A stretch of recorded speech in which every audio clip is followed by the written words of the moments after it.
الرجيم بسم الله الرحمن الرحيم واضرب لهم مثل الحياة الدنيا كماء أنزلناه من السماء فاختلط به نبات الأرض فأصبح هشيما تذروه الرياح وكان الله على كل شيء مقتدرا المال والبنون زينة الحياة الدنيا والباقيات الصالحات خير عند ربك ثوابا وخير أملا ويوم نسير الجبال وترى الأرض بارزة وحشرناهم فلم نغادر منهم أحدا وعرضوا على ربك صفا لقد جئتمونا كما خلقناكم أول مرة بل زعمتم أن لن نجعل لكم موعدا ووضع الكتاب فترى المجرمين مشفقين مما فيه ويقولون يا ويلتنا ما لهذا الكتاب لا يغادر صغيرة ولا كبيرة إلا أحصاها ووجدوا ما عملوا حاضرا ولا يظلم ربك أحدا صدق الله مولانا العظيم الصلاة والسلام عليك يا سيدي يا رسول الله الصلاة والسلام عليك يا سيدي يا حبيب الله الصلاة والسلام عليك يا سيدي يا شفيع المذنبين وعلى آلك وأصحابك يا سيدي يا رحمة للعالمين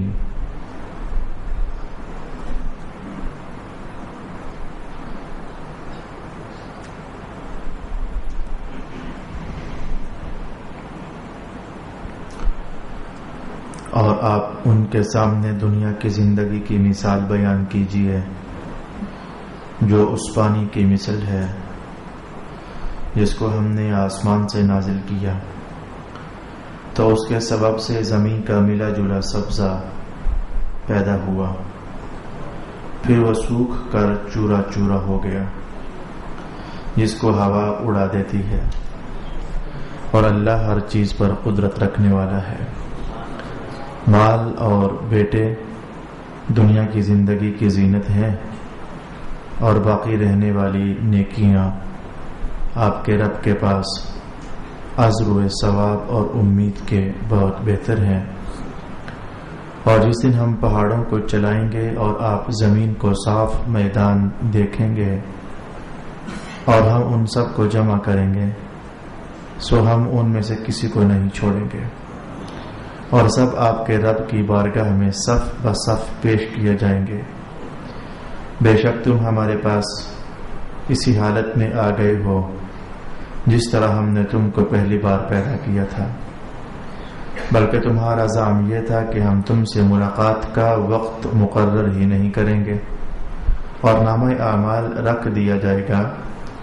پھر آپ دیکھیں گے کہ مجرم اس میں لکھے ہوئے سے خوف زدہ ہوں گے اور کہیں گے ہائے افسوس، اس نامہ اعمال کو کیا ہوا؟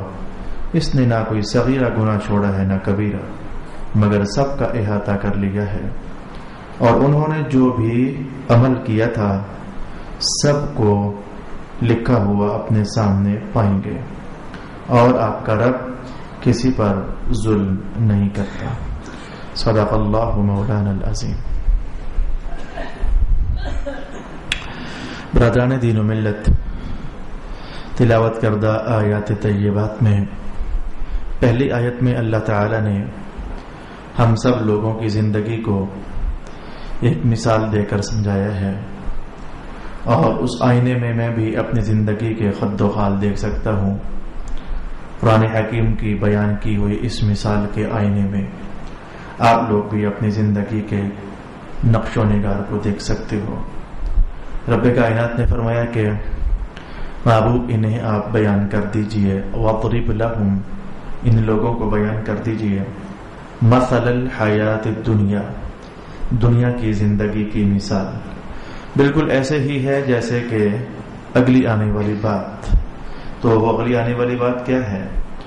کماء انزلناہ من السماء، اس پانی کی طرح جو ہم نے آسمان سے برسایا تو اس سے ملی جلی رنگ برنگی کھیتیاں، اناج، سبزہ، میوے، انگور پیدا ہو گئے، پھر وہ سوکھ کر چورا ہو گئے جس کو ہوا اڑا دیتی ہے۔ ہمارے سامنے ایسا ہی تو ہے، ہم کوئی سا بھی پھل دیکھیں، کوئی سا بھی اناج دیکھیں، اور کوئی سا بھی غلہ دیکھیں، اور کوئی سے بھی دانے دیکھیں، تو ایسا ہوتا ہے کہ آسمان سے پانی برستا ہے، تو وہ برستا ہوا پانی انگور ہیں تو انہیں بھی اگا دیتا ہے، اناروں کو بھی اگا دیتا ہے، گندم کو بھی اگا دیتا ہے، جو بھی اسی سے پیدا ہو جاتے ہیں، رنگ برنگے ذائقے پیدا ہو جاتے ہیں، یوں کہہ لیجئے رنگ برنگی لذتیں اور رنگ اور رس پیدا ہو جاتے ہیں، یوں کہہ لیجئے۔ تو پھر آخرکار یہ جو انگور بنے تھے اور یہ جو انار بنے تھے، گندم کے دانے اور جو اور بہت کچھ جو بنا تھا، اس کا کیا ہوا تھا؟ آپ جانتی ہو کہ کیا ہو جاتا ہے؟ آخرکار یہ کہا جائے تو بات کو گھمائے پھرائے بغیر تو صحیح ہی تو ہوگا، یہ آخرکار خس و خاشاک ہو جاتا ہے اور سوا بن جاتا ہے، مٹی بن جاتا ہے، ذرے بن جاتا ہے، فنا ہو جاتا ہے، اور اس درجے میں آ جاتا ہے کہ ہوا اس سب کچھ کو اڑا دیتی ہے۔ کل تک انار تھا لیکن آج وہ ذرے بن کر مٹی میں مل چکا ہے، اور مٹیاں اسے اڑا کر ادھر ادھر لے کر جا رہی ہیں۔ کل تک وہ گندم کے دانے تھے، سٹے تھے، جو تھے اور بہت کچھ تھا، لیکن آج وہ کھایا گیا، پھر فنا ہو گیا، پھر ذرات میں تبدیل ہو گیا، پھر پانی میں بہہ گیا، پھر خشک ہو گیا، تو ہوائیں انہیں اڑائے پھر رہی ہیں ادھر ادھر۔ تو یہ مثال ہے تمہاری زندگی کی، رب کائنات نے ارشاد کیا یہ مثال ہے تمہاری زندگی کی، بس تم بھی ایسے ہی ہو، تمہاری زندگی بھی ایسے ہی ہے کہ جیسے پانی برسے تو رنگ برنگی لذتیں نہیں پیدا ہو جاتی اور آخرکار وہ لذتیں فنا ہو جاتی ہیں۔ تو بس آپ اپنی زندگی میں کوئی ایک خوشی ایسی دیکھ سکتے ہو کہ جو آئی تھی اور ابھی تک باقی ہو اور آئندہ بھی باقی رہے؟ جی نہیں میرے بھائی، ہر ذائقہ آپ نے چکھا لیکن وہ فنا کے دائروں میں تعلیل ہوتا چلا گیا۔ ہر خوشی آپ نے پائی لیکن ہر خوشی کی عمر بڑی ہی کم آپ کو محسوس ہوئی۔ آپ نے ہر راحت کا دروازہ کھٹکھٹایا لیکن وہ راحت آپ کے لیے زیادہ دیر تک قائم نہ رہ سکی۔ ممکن ہے کہ آپ نے دولت سے اپنی تجوریوں کو بھی بھرا ہو لیکن وہ دولت کے بوجھ بھی آخرکار ہلکے ہوتے ہوئے محسوس ہو گئے۔ خوشیاں ہیں تو وہ بھی آئیں اور فنا ہوئیں، اور راحتیں ہیں آئیں اور فنا ہو گئیں، جوانیاں ہیں آئیں اور آ کر فنا ہو گئیں، انسان کی سوچوں کے عروج ہیں وہ بھی آئے اور آہستہ آہستہ ڈھلتے چلے گئے، اور ایک وقت ایسا بھی آ جاتا ہے کہ بندہ ان ایسے جملے بولنے پر مجبور ہو جاتا ہے، یار نہیں سمجھ آ رہی بس یہ جملہ، یار نہیں سمجھ آ رہی بس، یہاں تک بھی آخر پہنچ جاتا ہے۔ وہ انسان جس کے جسم پر اگر یخ بستہ برف رکھی جائے تو وہ پگھل جاتی ہے، شباب کا ایسا عروج ہوتا ہے، جوانی کا ایسا زور ہوتا ہے، ایک وقت ایسا آ جاتا ہے کہ وہ شاید ڈھنگ سے سانس بھی وہ شخص نہیں لے پاتا، اپنے ہاتھ میں پانی کا گلاس اور پیالہ بھی پکڑ لے تو آپ جانتے اس کا ہاتھ لرز رہا ہوتا ہے۔ تو رب کائنات نے کہا یہ سب کچھ ہے، ہم پہلے دے دیتے ہیں، پھر اسے شباب پر لے جاتے ہیں، پھر وہ عروج پر پہنچ جاتا ہے، پھر اسے فنا کر دیتے ہیں، اور آخر میں کہا وَكَانَ اللَّهُ عَلَى كُلِّ شَيْءٍ مُقْتَدِرًا، اللہ ہر شے پر قدرت رکھنے والا جو ہے، وہ جو چاہے کرنے والا جو ہے۔ اور اسی لمبے ترین عنوان کو رسول پاک صلی اللہ علیہ وآلہ وسلم نے اس ایک جملے میں بھی ارشاد فرمایا ہے لِكُلِّ شَيْءٍ سُرْعَةٌ وَلِكُلِّ سُرْعَةٍ زَوَالٌ، ہر شے کے لیے ایک عروج ہوتا ہے اور اس عروج کے بعد باہر کیف اسے زوال کی طرف ہی بڑھ جانا ہے۔ تو میرے بھائی اب یہ تو وہ عنوان تھا جو اس آیت میں صاف صاف ترجمہ کرتے ہوئے ہم سب محسوس کر رہے تھے۔ ائمہ تفسیر نے کچھ اس سے اگلی ایک دو ابحاث بھی ارشاد فرمائی ہیں، میں چند جملوں کے اندر انہیں بھی سمیٹتا ہوا آگے لے جاؤں گا۔ رب کائنات نے جو یہ ارشاد فرمایا کہ تمہاری زندگیاں ایسی ہیں جیسے کہ آسمان سے ہم نے پانی اتارا تو پھر اس میں سے بہت کچھ پیدا ہو گیا، اس پر ائمہ تفسیر نے کہا کہ پانی صرف آسمان سے برسنے والا ہی تو نہیں ہوتا، پانی تو کنووں کے اندر بھی ہوتا ہے، پانی تو ندی نالوں کے اندر بھی ہوتا ہے، پانی تو دریاؤں کے اندر بھی ہوتا ہے، تو رب کائنات نے ہماری زندگی کو اس پانی سے کیوں تشبیہ دی ہے جو پانی کے آسمان سے برسنے والا ہوتا ہے؟ کہا جا سکتا تھا کہ تمہاری زندگی پانی کا بلبلہ ہی تو ہے، تمہاری زندگی پانیوں کی طرح ہی تو ہے، لیکن پانیوں کی طرح نہیں، فرمایا اس پانی کی طرح جو آسمان سے برستا ہے۔ پانی بھی تو بہت انواع کے ہوتے ہیں، بہت اقسام کے ہوتے ہیں، تو اللہ تعالیٰ کا یہ فرمانے عالی شان کہ تمہاری زندگیاں بس وہ جو پانی ہے نا آسمان سے برسنے والا، ان کی طرح ہے۔ اس پر مجھے بہت خوبصورت جملہ لگا جو ائمہ تفسیر نے ارشاد کیا، فرمایا کہ اگر تمہاری زندگی کو تشبیہ دی جاتی اس پانی کے ساتھ جو کنووں والا ہے، جو دریاؤں والا ہے، جو نہروں والا ہے، تو یاد رکھنا کہ جو کنووں کے پانی ہے یہ بندے کے اختیار میں ہوتے ہیں، چاہے تو بندے کم بھر لیں، چاہے تو زیادہ بھر لیں، اور چاہے تو نہ بھریں، چاہے تو بھر کر گرا دیں۔ تو یہ پانی جو زمینی پانی ہے یہ بندے کے اختیار میں ہے۔ کیا دریاؤں کے رخ بدلتے آپ نے نہ دیکھے؟ یہ جس زمانے میں پل بن رہے ہوتے ہیں تو وہ پانی راستہ پھیر کر کسی اور جانب سے گزار دیا جاتا ہے، تو زمینی پانی بندے کے کنٹرول میں ہوتے ہیں، لیکن جو آسمان کا پانی ہے وہ جب برسنے پر آ جائے تو آپ جانتے ہو گزشتہ سال کیا ہوا، اور اس سال بھی تو سندھ کے علاقے میں کیا ہوتا چلا جا رہا ہے۔ آسمان سے برسنے والا پانی قابو میں نہیں ہوتا، بندہ اس کے سامنے عاجز ہے، مجبور ہے، وہ برسنا چاہے گا تو برسنا ہی ہے، وہ نہ برسنا چاہے تو اسے نہیں ہی برسنا ہے۔ ہم اگر اللہ نہ چاہے تو آسمان نچوڑ نہیں سکتے، اور اگر اللہ اسے برسانا چاہے تو ہم اسے روک نہیں سکتے ہیں۔ تو مفسرین نے کہا کہ یہ تشبیہ تبھی تو صحیح بنتی ہے کہ کہا جائے کہ تمہاری زندگی اس پانی کی طرح ہے جو آسمان سے برسی ہے، مطلب کہ ہماری زندگی بھی تو ہمارے کنٹرول میں نہیں ہے۔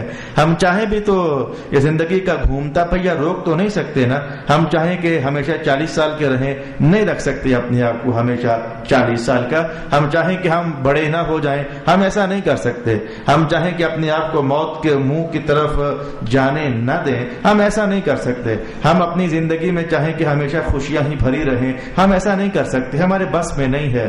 ہم چاہیں کہ ہماری زندگی سے غم دور دور ہی رہیں، ہم ایسا نہیں کر سکتے، ہمارے بس میں نہیں ہے۔ تو رب کائنات نے سمجھایا یہ ہے کہ جیسے وہ پانی جو آسمان سے برستا ہے تو تمہارے بس میں کچھ بھی نہیں ہے نا، تو بس ایسے ہی تمہاری زندگیوں والا معاملہ تمہارے بس میں کچھ بھی تو نہیں ہے۔ ہم جب چاہتے ہیں جس کو چاہتے ہیں خاموشی سے واپس بلا لیتے ہیں، کئیوں کو تو ہم یوں بلا لیتے ہیں، وہ زندگی بھر کی خوشیاں دیکھ چکے ہوتے ہیں، کئیوں کو ہم یوں بلا لیتے ہیں، ابھی وہ خوشیوں کے دروازے پر دستک دے رہے ہوتے ہیں، کئیوں کو ہم یوں بلا لیتے ہیں، وہ خوشیوں کا دروازہ کراس کر کے تو اپنی زندگی کے چمنستان میں داخل ہو چکے ہوتے ہیں، تو ہم انہیں تب بلا لیتے ہیں۔ الغرض ہماری صبحیں، ہماری شامیں، ہماری خوشیاں، ہماری غمیاں، ہماری بیماریاں، ہماری صحتیں اور ہماری غربتیں، ہماری عمارتیں، ہماری حکومتیں وغیرہ وغیرہ، یہ سب کچھ بھی تو ہمارے اختیار میں نہیں ہے۔ اسی لیے ارشاد کیا کہ اس بے اختیار بندے کی کہانی چل رہی ہے۔ وَاضْرِبْ لَهُمْ مَثَلَ الْحَيَاةِ الدُّنْيَا، یہ کتنی ڈینگیں مارتا ہے، یا کتنے پھڑے مارتا ہے، یا کتنے دعوے کرتا ہے، اور یہ کیسی زور آوریاں دکھاتا ہے۔ اور قرآن حکیم نے کہا حال اس کا یہ ہے کہ اس کی اپنی زندگی اس کے اختیار میں نہیں ہے، حال اس کا یہ ہے کہ اس کی اپنی زندگی اس کے کنٹرول میں نہیں ہے۔ وَاضْرِبْ لَهُمْ مَثَلَ الْحَيَاةِ الدُّنْيَا كَمَاءٍ أَنزَلْنَاهُ مِنَ السَّمَاءِ فَاخْتَلَطَ بِهِ نَبَاتُ الْأَرْضِ۔ پھر یہ بھی ارشاد کیا گیا کہ جیسے اس حقیقت سے انکار نہیں کیا جا سکتا کہ زندگی کو پانی کے ساتھ تشبیہ دینے میں کچھ تو راز تھا نا، تو جیسے بندہ پانی میں داخل ہو جائے تو داخل ہونے کے بعد وہ کہے کہ جی میں گیلا نہیں ہوا، جی یہ غلط بات ہے، جب پانی میں داخل ہوا ہے تو اسے گیلا ہونا ہی پڑتا ہے۔ تو کہا کہ ایسے ہی کوئی انسان ہو تو وہ دنیا میں داخل تو ہو جائے لیکن وہ فتنوں سے بچ جائے، وہ آزمائشوں سے بچ جائے، وہ مصیبتوں سے بچ جائے، کبھی ایسا ہوا نہیں ہے۔ مجھے آج وہ خوب یاد پڑتی ہے حدیث شریف رسول پاک علیہ الصلوۃ والسلام کی، آپ نے ارشاد فرمایا تھا جس نے آخرت کمائی ہے تو اس نے تبھی کمائی ہے کہ دنیا کا کچھ نقصان کیا ہے تو، اور جس نے دنیا کمائی ہے تبھی کمائی ہے کہ اس نے اپنی آخرت کا کچھ نقصان کیا ہے تو۔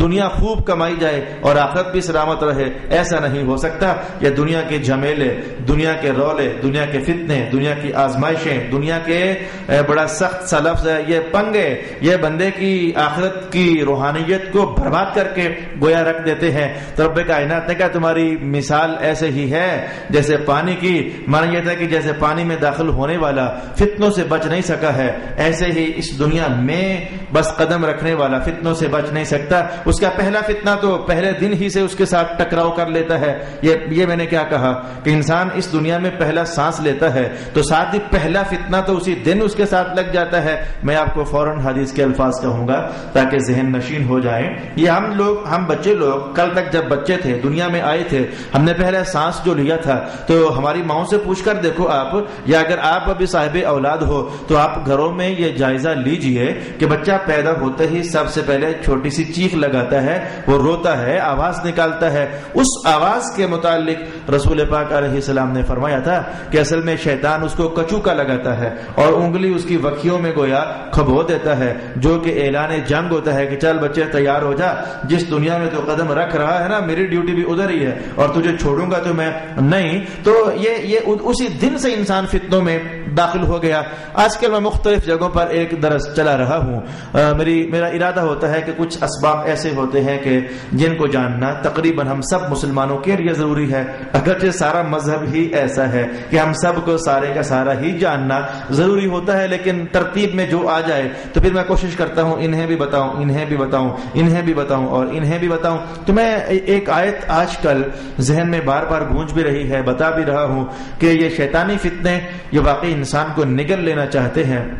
رب کائنات نے ارشاد فرمایا کہ شیطان مجھے یہ کہہ کر گیا ہے، میرے بندو دھیان رکھنا ذرا، ہمیں سمجھایا جا رہا ہے کہ اے میرے بندو شیطان مجھے تمہارے بارے میں یہ کہہ کر گیا ہے اور میں تمہیں بتا رہا ہوں، ذرا سمجھ جانا. وہ کیا کہہ کر گیا ہے؟ اس نے کہا کہ لَأَقْعُدَنَّ لَهُمْ صِرَاطَكَ الْمُسْتَقِيمَ، اے اللہ ہر وہ سیدھا راستہ جو تیری طرف بڑھنے والا ہے تو میں لوگوں کو اس سیدھے راستے میں بیٹھ کر کے تو گمراہ کرنے کی کوشش کروں گا. ہر نیکی کا راستہ، ہر خیر کا راستہ، ہر عمل صالح کا راستہ اور ہر اللہ کی طرف بڑھنے والا راستہ آپ پاؤ گے کہ وہ کبھی فتنوں سے خالی نہیں ہوا ہے، وہ کبھی آزمائشوں سے خالی نہیں ہوا ہے، وہ کبھی مصیبتوں سے خالی نہیں ہوا ہے. جس نے مذہب کی تھوڑی سی آواز اٹھائی نہیں، جو ذرا مسلمان بن کر جیا نہیں، جس کے وجود میں ذرا تھوڑی سی رسول پاک علیہ السلام کی غلامی آئی نہیں اور اسے دنیا کے خنجروں نے اور فتنوں کے تیروں نے اور نیزوں نے زخمی اور گھائل کیا نہیں ہے. میں تو پڑھ کر کے تو حیران ہو گیا. ایک حدیث شریف تازی مطالعے سے گزری کہ یہ ہم کیا کریں، اللہ کا فضل نہ ہو تو یقیناً ہم مارے جائیں اور ہمارا تو ستیہ ناس ہو جائے. رسول پاک علیہ السلام ارشاد فرماتے ہیں کہ جب بندہ مرنے لگتا ہے تو اس وقت بھی شیطان اسے چھوڑتا تو نہیں ہے، 2 شیطان اس کے پاس آ کر بیٹھ جاتے ہیں. یہ فتح رضویہ شریف کے اندر یہ حال ہی میں نے یہ حدیث شریف مطالعہ کی کہ 2 شیطان اس کے پاس آ کر بیٹھ جاتے ہیں اور ایک شیطان باپ کی شکل میں ہوتا ہے، ایک شیطان ماں کی شکل میں ہوتا ہے. اور وہ دونوں کیا بولتے ہیں؟ ایک شیطان کہتا ہے کہ میں تیرا باپ ہوں، کیا میں تیرے ساتھ برا سلوک کر سکتا ہوں؟ بچے بات یہ ہے کہ فلانا بندہ یہودی ہو کر مرا ہے تو اس کے تو مزے ہی ہو گئے ہیں، اس کی تو جنتیں ہو گئی ہیں، اس کی تو قبر بڑی سوکھی ہو گئی ہے، اور میرے بچے چھوڑ مسلمانی میں کیا پڑا ہوا ہے، میں تیرا باپ کہہ جو رہا ہوں کہ یہودی ہو کر مرنے کے تو مزہ ہی کچھ اور ہے، چھوڑ مسلمانی اور یہودی ہو کر مر جا. اور وہ جو عیسائی، وہ جو ماں کی شکل میں شیطان ہوتا ہے وہ دعوت دیتا ہے کہ میرے بچے دیکھ میں تیری ماں ہوں تو میں تیرے ساتھ گندا تو نہیں کروں گی نا، تو فلانا بندہ عیسائی ہو کر مرا ہے، اس کے تو مزے ہی ہو گئے ہیں، اللہ نے اسے جنت میں گویا داخل کر دیا ہے، تو میرے بچے چھوڑ مسلمانی تو عیسائی ہو کر کے مر جا. رسول پاک علیہ السلام نے اس موقع پر ایمان والوں کو حکم ارشاد کیا، دیکھ نہیں رہے ہو تمہارا باپ کو لوٹا جا رہا ہے، تمہاری ماں کو لوٹنے کے لیے شیطان آ گئے ہیں، تمہارے بھائیوں کو رشتہ داروں کو لوٹنے کے لیے شیطان آ گئے. حضور ہم کیا کریں؟ میں اب بھاگو، جا کر اس کے پاس بیٹھو اور تلقین کرو. لقنوا موتاکم بلا الہ الا اللہ، اپنے مرنے والے کو کلمہ طیبہ کی تلقین کرو کہ وہ کسی نہ کسی طریقے سے پڑھ لے لا الہ الا اللہ محمد الرسول اللہ، لا الہ الا اللہ محمد الرسول اللہ. حضور ایک ہم بولیں گے، ایک وہ شیطان بول رہا ہے، ایک وہ شیطان بول رہا ہے. تو کون جیتے گا کون ہارے گا؟ ہم چلے تو جاتے ہیں، مرنے والوں کو تلقین چلیں کرتے ہیں میرے سرکار، لیکن فتح کس کی ہوگی؟ رسول اللہ علیہ السلام نے فرمایا کہ الاسلام یعلو ولا یعلا، اسلام کی شان یہ ہوتی ہے کہ یہ ہمیشہ غالب آیا کرتا ہے، مغلوب نہیں ہوا کرتا ہے. جب تم اپنے مرنے والوں سے قریب بیٹھ کر انہیں پڑھاؤ گے نا کلمہ طیبہ، تو اللہ کرے گا یہ یہودیت کی آواز بھی دب جائے گی اور عیسائیت والی آواز بھی دب جائے گی، اور جو تم محمد کا کلمہ پڑھا رہے ہوگے نا اللہ اس کو غالب کرے گا، تمہارا باپ مسلمان ہوگا دنیا سے چلا جائے گا. ارشاد گرامی ہوا وَاضْرِبْ لَهُمْ مَثَلَ الْحَيَاةِ الدُّنْيَا كَمَاءٍ أَنزَلْنَاهُ مِنَ السَّمَاءِ فَاخْتَلَطَ بِهِ نَبَاتُ الْأَرْضِ فَأَصْبَحَ هَشِيمًا. یہ بندے کی ساری نعمتیں آخر وہ حشیم ہو جاتی ہیں. یہ جو کچھ بنا تھا نا، یہ انار، یہ دانے، یہ غلہ جات، یہ میوے، یہ حشیم ہو جاتے ہیں. تو بندہ بھی آخرکار حشیم ہو جاتا ہے. یہ حشیم بڑا خوبصورت لفظ قرآن حکیم نے استعمال کیا. اگر میں آپ کو سوچنے کی دعوت دوں تو کیا آپ سوچو گے کہ یہ لفظ کہیں آپ کی سماعتوں سے گزرا ہے؟ ہے، شین اور میم کا مادہ، یہ حشم کیا کہ بھی آپ کی سماعتوں سے گزرا ہے؟ اگر نہیں یاد پڑ رہا تو میں آپ سے کہنا چاہوں گا کہ ہمارے رسول پاک علیہ السلام کے والد ماجد کا اسم گرامی کیا تھا؟ عبداللہ. اچھا، ہمارے رسول پاک علیہ السلام کے آباء و اجداد میں ذرا اوپر چلے جاؤ تو ایک نام ہاشم بھی تو آتا ہے، ایک نام ہاشم بھی تو آتا ہے جس سے حضور کا ہم ہاشمی کہتے ہیں. تو ہاشم جو نام تھا اصل میں آپ کے آبا کے ناموں میں جو ہاشم ہے تو ہاشم اصل نام نہیں تھا. اصل میں تو ہاشم کا اصل نام عمر تھا، عمر. لیکن انہیں ہاشم جو کہا جاتا تھا اس کی ایک خاص وجہ تھی. مکہ والوں پر قحط پڑ گیا تھا اور ہاشم بہت بڑے تاجر تھے، یعنی میں یوں کہوں کہ عمر بہت بڑے تاجر تھے. ہاشم تو پھر نام بعد میں پڑا، عمر بہت بڑے تاجر تھے. تو آپ نے غلہ جات خریدے، آٹا خریدا اور واپس مکہ میں داخل ہوئے. تو آپ نے کہا اس بوریوں کا منہ کھولو اور آٹوں سے گوندو اور روٹیاں پکاؤ. وہ ڈھیروں روٹیاں پکی. مکہ والے بھوکے تھے، زمانہ گزرا تھا، قحط پڑا ہوا تھا، تو ڈھیروں روٹیاں پکی. آپ نے کہا ایک اونٹ ذبح کرو، دوسرا اونٹ ذبح کرو، تیسرا اونٹ ذبح کرو. وہ اونٹ ذبح ہو گئے. تو اب وہ شوربے دار اونٹ جب پکے تو آپ کیا کرتے؟ آپ نے بڑے بڑے برتن منگوا لیے اور شوربے اور بوٹیوں کو ان بڑے برتنوں میں ڈال کر کے تو روٹیوں کو چورا چورا کر کے تو اس میں ڈالنا شروع کر دیا، پیس پیس کر کے. جیسے ہم چوری اسی لیے کہتے ہیں چوری، وہ مائیں اپنے بچوں کو چوری کھلاتے ہیں، یہ چورا چورا کرنا. تو وہ چوری چوری کر کے وہ اس شوربے میں ڈال دیا گیا، وہ سرید تیار ہو گئی. تو وہ پورے مکہ والوں نے کھائی. جب مکہ والوں نے کھائی نا تو انہوں نے نام رکھ دیا، یہ عمر تو ہے ہی ہے لیکن یہ ہاشم ہے. ہاشم کون ہوتا ہے؟ کسی شے کو توڑ دینے والا، ریزہ ریزہ کرنے والا اور چورا چورا کر دینے والا. آج اونٹ توڑ کر رکھ دیے، کاٹ کر رکھ دیے گئے، چورا چورا کر دیے گئے، روٹیوں کو چورا چورا کر دیا گیا، سرید بنا دی گئی. یہ عربستان میں پہلے بندے ہیں جنہوں نے سرید کا رواج ڈالا کہ پانی کے شوربے کے اندر روٹی بگو کر کے تو نرم کر کے بھی تو کھائی جا سکتی ہے. وہیں سے حضرت عمر کا نام حضرت ہاشم پڑ گیا. یہ وہی لفظ ہے ہاشم، حشیم. مولا کائنات کا انسانی زندگی کا بھی کیا حال ہے. جیسے وہ سارے پھل جو ہم نے پیدا کیے تھے تو آخرکار چورا چورا ہو جاتے ہیں، ریزہ ریزہ ہو جاتے ہیں. تو انسان بیچارہ بھی تو ایسا ہی ہے، آخرکار چور چور ہو جاتا ہے. ہم اپنے آپ کو چورا چورا نہیں کہتے، ہم کہتے ہیں یار تھک کر چور ہو گیا ہوں، زندگی گزار کر ہم چور چور ہو جاتے ہیں. عقلیں فنا ہو جاتی ہیں، جوانیاں فنا ہو جاتی ہیں. مولا کائنات نے کہا فاصبح حشیما تذروه الرياح. پھر یہی انسان ہوتا ہے، کبھی یہ زمین کے اندر دب جائے تو وقت گزرنے کے ساتھ ساتھ ہوائیں اس کی قبر کی مٹیوں کو ایسے اڑا کر وہ پھینک رہی ہوتی ہیں. اسی زمین کو تاجور بھی تو تاجور کو بھی تو یہ زمین کھا گئی نا، پہلوانوں کو بھی یہ زمین کھا گئی، سرمایہ داروں کو بھی یہ زمین کھا گئی، زور آوروں کو بھی یہ زمین کھا گئی. اور زمانے گزرے اور آج ہوائیں اڑتی ہیں تو ان کے بدنوں کی مٹیوں کو اڑا کر اور خاکستر کو اڑا کر کہاں سے کہاں لے جا رہی ہیں. وَكَانَ اللَّهُ عَلَى كُلِّ شَيْءٍ مُقْتَدِرًا. اللہ ہے ہر شے پر قدرت رکھنے والا ہے، اللہ ہے ہر شے پر وہ قادر ہے. المال والبنون زینت الحیات الدنیا. آپ کو یاد ہوگا کہ رمضان المبارک سے پہلے جو اس سے فوراً پچھلا رکوع تھا، بنی اسرائیل میں 2 بھائی تھے. تو ان کا والد فوت ہو گیا تھا، اس نے سرمایہ چھوڑا تھا، دونوں بھائیوں کے حصوں میں آیا تھا، ایک نے اپنا مال بانٹ دیا تھا، دوسرے نے باغ اگا لیے تھے. تو جو باغوں والا تھا ایک دن جب باغ میں داخل ہوا تو اس نے ایک تانا مارا تھا اپنے غریب بھائی کو. وہ تانا کیا تھا؟ انا اکثر منک مالا واعز نفرا.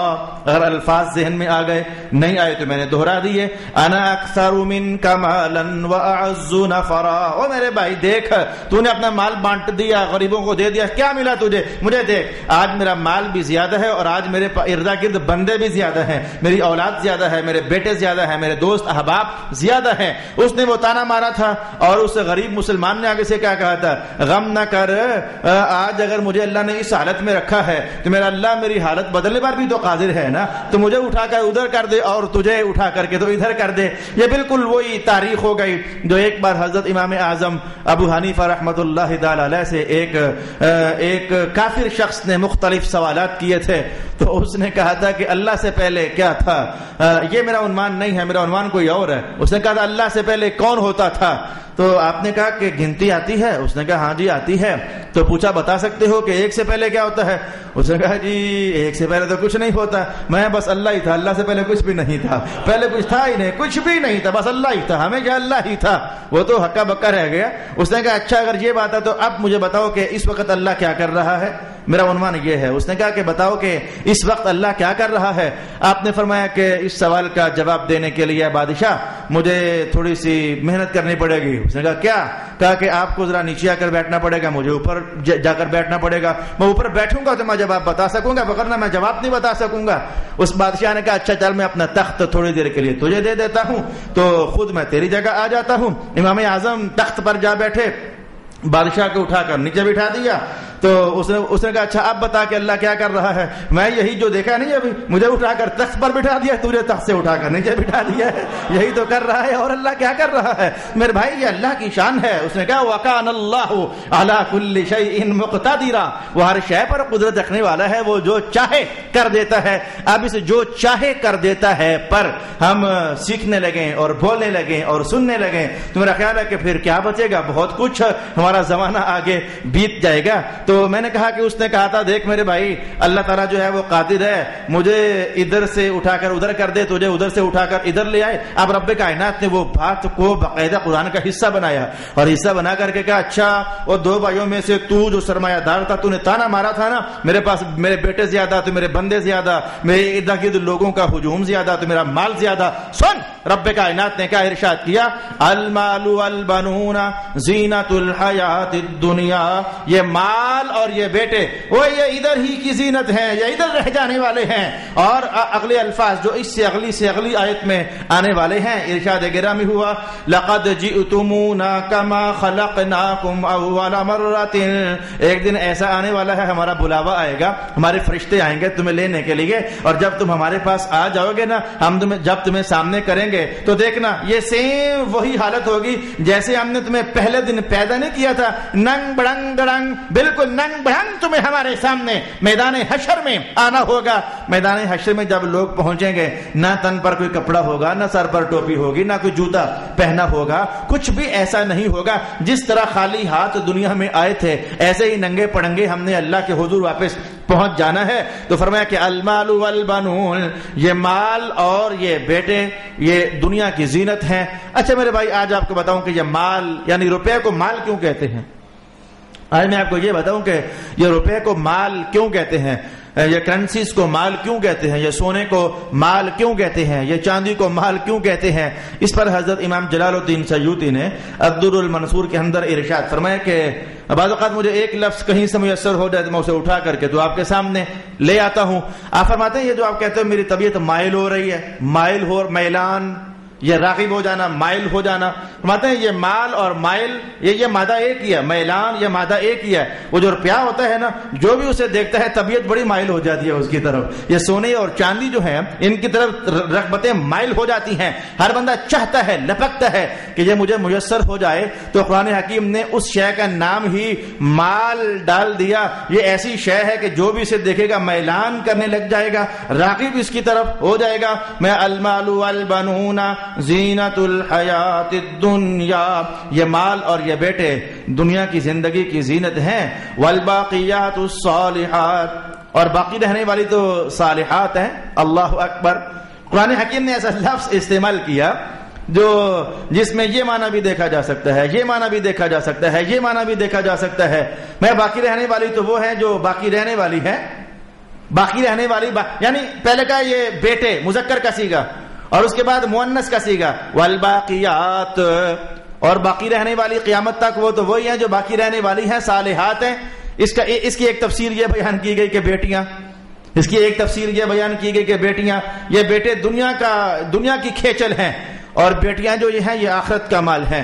اگر نہیں سمجھ آئی تو میں اس کو آپ کے سامنے جو بھی بیان کر سکتا ہوں کہ رسول پاک علیہ الصلوۃ والسلام نے ارشاد فرمایا کہ جس بندے کو اللہ نے یوں مبتلا کر دیا آزمائش میں کہ اسے 2 بیٹیاں عطا فرمائیں اور اس نے ان کی تربیت کی، اور فاحسن تعذیبہن، اور ان کی اچھی تربیت کی، قرآن سکھایا، حدیث بتائی، حلال حرام بتایا، پاکیزگی بتائی، عقائد بتائے، رسول اللہ کی سیرت اقدس انہیں پڑھا دی، تو ان کی تربیت کی، 2 بیٹیوں کی تربیت کر دی، تو حضور فرماتے ہیں کہ وہ اور میں کل قیامت کو یوں قریب قریب ہوں گے. او کما قال رسول اللہ صلی اللہ علیہ وسلم، میں المال والبنون، یہ مال اور بیٹے کا مال، اور باقیات صالحات یعنی بیٹیاں جو ہیں یہ اللہ پاک نے ادھر کا مال بنا دیا ہوا ہے. والباقیات الصالحات، یہ ایک تفسیر بیان ہوئی، دوسری بھی ہوئی، تیسری بھی ہوئی. میں کہوں گا کہ ایک تفسیر وہ بھی ہے اس کی جو کہ رسول پاک صلی اللہ علیہ وآلہ وسلم نے ارشاد فرمائی.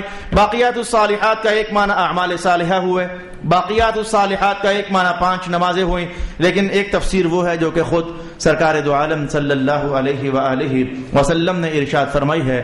میں چاہتا ہوں کہ اس تفسیر کے بھی 2-4 کلمات آپ کی خدمت میں بیان کر دوں. اس وقت میرے ہاتھ میں الدر المنصور ہے، حضرت امام جلال الدین سیوطی کی مارکۃ الآراء تفسیر. رسول پاک صلی اللہ علیہ وسلم نے ارشاد فرمایا اپنی ڈھالیں پکڑ لو بھائی. حضور نے اعلان یہاں سے بات شروع کی، اپنی ڈھالیں پکڑ لو بھائی. اب صحابہ نے کہا حضور ڈھالیں پکڑ لیں، کیا کوئی دشمن سر پر آ چکا ہے تو اس لیے؟ حضور میں نہیں، وہ ڈھالیں نہیں، وہ ڈھالیں نہیں. حضور پھر اور کون سی ڈھالیں؟ بھئی ہمارے مذہب میں اور ڈھالیں بھی ہیں. نہیں سمجھ آئی تو آپ نے ابھی روزے رکھے تو کیا حدیث نہیں سنی تھی کہ رسول اللہ علیہ السلام نے کہ الصوم جنۃ، یہ جو روزہ ہے یہ ڈھال ہے، یعنی دوزخ سے بچنے کے لیے. تو حضور نے کہ وہ ڈالیں نہیں جو دشمنوں کے ساتھ لڑائی میں کام آتی ہیں، بلکہ وہ ڈالیں پکڑو جو دوزخ کی آگ سے بچانے کے کام آتی ہیں. پوچھا حضور وہ ڈالیں کون سی ہیں؟ اس موقع پر رسول پاک علیہ السلام نے ایک روایت کے الفاظ میں نے یوں پڑھے، میں التسبیح والتحمید والتکبیر والتحلیل ولا حول ولا قوة الا باللہ العلی العظیم. وہاں حضور نے یوں ارشاد کیا، اور جو اس وقت میرے سامنے روایت کے الفاظ ہیں اس میں حضور نے صاف صاف بول دیا کہ وہ دوزخ سے بچانے والی ڈھال یہ ہے، سبحان اللہ والحمد للہ ولا الہ الا اللہ واللہ اکبر ولا حول ولا قوة الا باللہ العلی العظیم. وہ پورا تیسرا کلمہ جسے ہم کہتے ہیں. تو فرمایا یہ دوزخ سے بچانے والی ڈھالیں ہیں. اتنا کہنے کے بعد پھر رسول پاک علیہ الصلوۃ والسلام نے یہی آیت تلاوت فرما دی، والباقیات الصالحات، وہ باقی رہنے والی جو صالحات ہیں وہ یہی تو ہیں جو میں محمد تمہیں بتا رہا ہوں. یہ کلمات وہ ہیں جن کو رسول پاک علیہ السلام نے دوزخ سے بچنے کی ڈھالیں بھی ارشاد فرمایا، اور ان کو باقیات الصالحات بھی ارشاد فرمایا. اور پھر انہی باقیات الصالحات پر اب جب میں یہ لفظ بولوں گا باقیات الصالحات تو آپ سمجھیے گا کہ اس کا معنی یہ ہے سبحان اللہ والحمد للہ ولا الہ الا اللہ واللہ اکبر ولا حول ولا قوة الا باللہ العلی العظیم. یہ وہ کلمات ہیں کہ میرے استاد کرام ارشاد فرمایا کرتے تھے حضرت علامہ سید ریاض حسین شاہ صاحب کہ جو بندہ بھی مذہب کا کام کرے نا اسے چاہیے کہ اس تیسرے کلمے کو زیادہ پڑھے، اس تیسرے کلمے کو زیادہ پڑھے، کہ کیونکہ اس کی طرف شیطانی قوتیں رنگ برنگے انداز میں حملہ زن ہوتی ہیں. کبھی شیطان ادھر سے سر نکالتا ہے، کبھی شیطان ادھر سے سر نکالتا ہے. تو یہ تیسرا کلمہ کثرت کے ساتھ پڑھنے سے اللہ کرتا ہے کہ اس کے ارد گرد اللہ کی قوت کا ایک حصار بن جاتا ہے. اور شیطان سر نکالتا ضرور ہے، ٹکریں مارتا ضرور ہے، لیکن اسے کامیابی نہیں ہوتی ہے. کامیابی انہی باقیات الصالحات پڑھنے والے کو اللہ عطا فرما دیتا ہے. تو رسول پاک علیہ السلام نے فرمایا کہ ان باقیات الصالحات کی ایک شان یہ بھی ہے، آپ نے ساتھ ہی وہ چھڑی ہاتھ میں تھی اور لگا لی درختوں پر. واللہ زمانہ کچھ خزاں کے موسم کا تھا، تو خزاں کے موسم کا زمانہ، تو آپ نے چھڑی مبارک ایسے لگائی درخت پر، تو خشک پتے آپ جانتے ہو کہ وہ تو ہوا کی سرسراہٹ سے بھی جھڑ جاتے ہیں، وہ چھڑی کی دھمک لگی تو کافی سارے پتے نیچے جھڑ گئے۔ حضور نے فرمایا کہ یہ جو ہے نا الباقیات الصالحات، یہ جو بندہ پڑھتا ہے نا تو پڑھنے سے ایک اثر یہ ہوتا ہے کہ بندے کے وجود سے گناہ ان خشک پتوں کی طرح جھڑنے لگ جاتے ہیں۔ او کما قال النبی صلی اللہ علیہ وسلم، پھر رسول پاک علیہ السلام نے ہم جیسے لوگوں کے لیے، ہم ہے نا، ہم آپ جانتے ہیں کہ ہم نہ مجاہدے کر سکیں، نہ ہم ریاستیں کر سکیں، نہ بندگی اس زور پر کر سکیں، روزے آتے ہیں سال کے بعد، تو اس بار اتنی خبریں ملی کہ نوجوان طبقہ ہٹا کٹا جو طبقہ ہے انہوں نے بڑی بدماشی کیا اس بار روزوں کے ساتھ۔ اللہ سے ہدایت کی دعا ہی کر سکتے ہیں، کس کس کا سر پھاڑیں جا کر، ویسے بھی سر پھاڑنا ہماری ذمہ داری نہیں ہے، ہماری ذمہ داری بتانا ہے، سمجھانا ہے۔ ان سے تو میں کہتا ہوں یہ بوڑھے بوڑھے بزرگ اچھے رہ گئے جنہوں نے زندگی بھر روزے رکھے ہیں، اور اس بڑھاپے کے عالم میں ڈاکٹرز نے کہا بھی کہ چھوڑو تمہاری صحت ٹھیک نہیں ہے، وہ کہا نہیں ڈاکٹر صاحب پتہ نہیں اگلا سال ہے کہ نہیں ہے، اور رکھ ہی لیتے ہیں جی۔ تو بوڑھے بوڑھے لوگوں نے، بیماروں نے روزے رکھے۔ تو میں نے کہا کہ ہم جیسے لوگوں کے لیے رسول پاک علیہ السلام نے یہ جملہ ارشاد فرمایا کہ اگر تم رات کے مجاہدے سے عاجز آ گئے، بھئی رات کا مجاہدہ، شب بیداری کرنا، لمبی لمبی نمازیں پڑھنا، زیادہ تلاوتیں کرنا، اگر تم رات کے مجاہدے سے عاجز آ گئے، اور اگر تم دشمن کا مقابلہ کرنے سے عاجز ہو چکے ہو، تو کم از کم سبحان اللہ والحمد للہ ولا الہ الا اللہ واللہ اکبر پڑھنے سے تو عاجز نہ آ جاؤ، یہ تو پڑھتے رہا کرو۔ تو اس کے پڑھنے ہی سے اللہ رب العالمین تمہیں مجاہدوں کے اجر اور ثواب بھی عطا فرماتا ہے۔ آج اس عنوان پر جو تازی حدیث میں نے مطالعہ کی اور دلچسپی کا باعث بھی ہوئی، وہ کلمات کچھ ایسے ہیں کہ رسول اللہ علیہ السلام ارشاد فرماتے ہیں کہ جب کوئی بندہ یہ کلمات پڑھتا ہے، میں چاہوں گا کہ ایک بار ہم سارے اطاعت سمجھ کر پڑھیں، حضور کی جو چونکہ فرمان ہے ہم ذرا اطاعت سمجھ کر پڑھتے ہیں۔ اس کے بعد میں حدیث کے کلمات آپ کے سامنے پڑھوں گا۔ سبحان اللہ والحمد للہ ولا الہ الا اللہ واللہ اکبر ولا حول ولا قوۃ الا باللہ العلی العظیم۔ میں جب یہ کلمات پڑھے جاتے ہیں تو ان کلمات کو، جیسے ہم انسان ہیں نا تو ہم کوئی شے جیسے باہوں میں اٹھا لیں تو حضور فرماتے ہیں کہ ان کلمات کو فرشتے اپنے پروں پر اٹھا لیتے ہیں، اور پروں پر اٹھا کر کے تو انہیں پرواز کرتے ہیں آسمانوں کی طرف، اور جس فرشتے کے پاس سے بھی ان فرشتوں کا گزر ہوتا ہے تو پروں پر پڑے ہوئے ان کلمات کو جب وہ دیکھتے ہیں تو وہ ادھر سے ہی وہ ان کلمات کو پڑھنے والے پر صلات بھیجنے لگ جاتے ہیں۔ اللہم صلی علی فلاں، اللہم صلی علی فلاں، اللہم صلی علی فلاں۔ اے اللہ جس نے یہ پڑھا ہے اس پر رحمت نازل فرما دے، اے اللہ جس نے یہ پڑھا ہے اس پر رحمت نازل فرما دے، اے اللہ جس نے پڑھا ہے اس پر رحمت نازل فرما دے۔ ارشاد گرامی ہوا والباقیات الصالحات خیر عند ربک ثوابا وخیر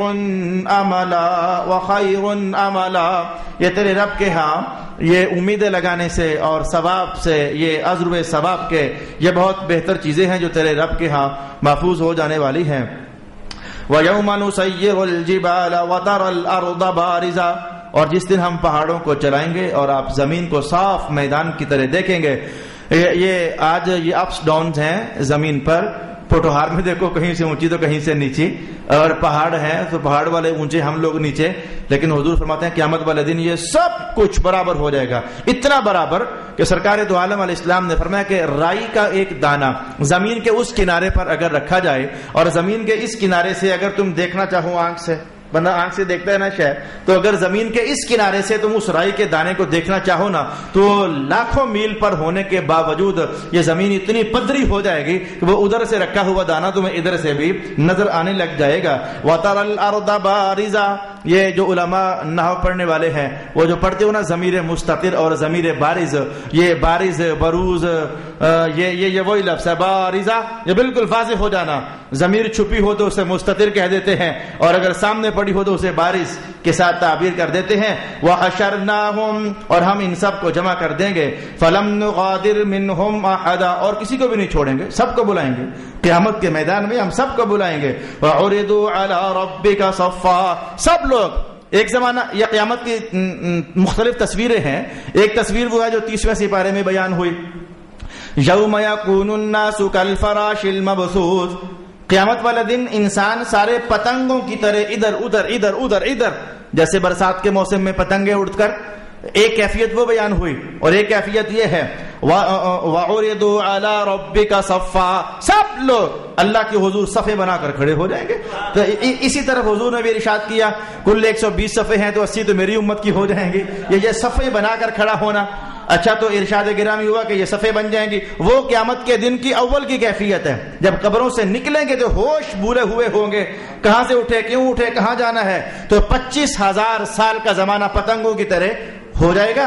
اور یہاں جب وہ لوگ آخر سمجھیں گے کہ کوئی ڈھونڈنا چاہیے جو ہماری خلاصی کروا دے، پھر وہ صفے باندھ کر کھڑے ہو جائیں گے. لقد جئتمونا کما خلقناکم اول مرہ، جیسے اول بار ہم نے تمہیں بھیجا تھا اب تم ہمارے سامنے ویسے ہی ہوگے، یعنی ننگے. قیامت کو کوئی کپڑے نہیں ہوں گے، کپڑے نہیں پہنے ہوں گے، یہ بات قرآن حکیم سے ثابت. قیامت کو جوتے نہیں پہنے ہوں گے، یہ قرآن حکیم سے ثابت. قیامت کو ہاتھ خالی ہوں گے، مال دولت نہیں ہوگا، یہ بات قرآن حکیم سے ثابت. کہاں لکھا ہوا ہے؟ کما خلقناکم، ہمارے سامنے ویسے ہی آؤ گے جیسے ہم نے پیدا کیا تھا، خالی ہاتھ، ننگا بدن، ننگے پاؤں، کچھ بھی تمہیں پہنا ہوا نہیں ہوگا. بل زعمتم ان لن نجعل لکم موعدا، تم سمجھتے تھے کہ نہیں جی قیامت آنی نہیں ہے، کوئی وقت ہے ہی نہیں ہے، یہ ساری باتیں ہیں مولویوں کی. جی نہیں، قیامت آنی تھی، یہ وہ وقت ہے جس کا وعدہ تمہیں دیا جایا کرتا تھا. ووضع الکتاب فترى المجرمین مشفقین، جب نامہ اعمال رکھ دیا جائے گا ہاتھوں پر تو مجرم لوگوں کو دیکھے گا کہ وہ ڈر جائیں گے، وہ کھول کر پڑھنے کی ہمت نہیں کر پائیں گے کہ ہائے اس کے اندر تو سب کچھ ہے جو ہم نے کیا ہوا ہے. پھر وَيَقُولُونَ يَا وَيْلَتَنَا، پھر وہ اس وقت پیٹیں گے ہائے ہائے افسوس. قیامت کا میدان، یہ کیا آوازیں اٹھ رہی ہیں، ہائے افسوس ہائے افسوس ہائے افسوس. مَا لِهَذَا الْكِتَابِ، اس کتاب کو کیا ہوا، اس نے نہ کوئی چھوٹی بات چھوڑی ہے نہ کوئی بڑی بات چھوڑی ہے، چھوٹا گناہ بھی لکھ لیا، بڑا گناہ بھی لکھ لیا.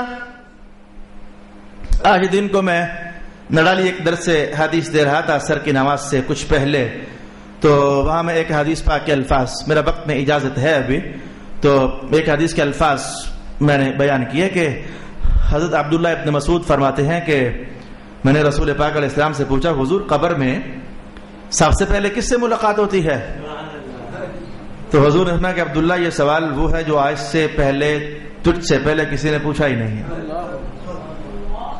پھر فرمایا کہ رومان سے، رومان میں یہ فرشتہ ہے اس کا نام رومان ہے، تو وہ زمین چیر کر ایک دم سے نکل آتا ہے اور آ کر بولتا ہے کہ جو کر کیا ہے خود لکھ.